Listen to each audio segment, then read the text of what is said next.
In this lecture, I'm going to show you the concept of type assertions in TypeScript. So I'm going to start by declaring a variable like message and setting it to a string. Now here we can type message dot, and look, we get this beautiful IntelliSense. And in this tooltip, we can see all the things we can do with a string.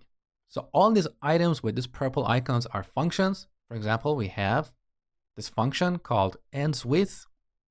We can call this and see if this message ends, let's say, with C. And this returns a Boolean. So we can store the result in another variable like ends with C. However, sometimes TypeScript may be a little bit confused about the type of a variable. For example, I'm going to remove this initialization here and initialize this variable on the second line, ABC. Now look at the type of this message variable. It's any, because by default, when we don't set a value, the type is any. Now the problem here is that if I delete this and type period, look, we don't get that IntelliSense anymore. Because ends with is something that we can do with a string, not with an object of type any. So what should we do?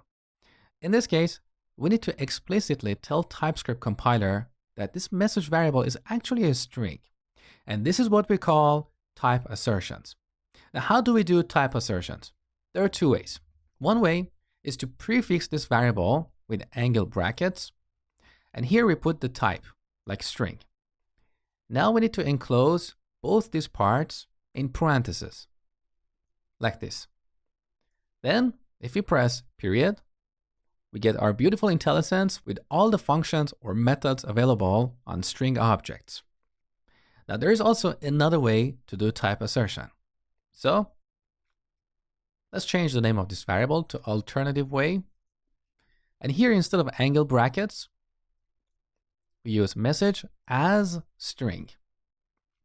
They're exactly the same. The approach you choose is purely your personal preference.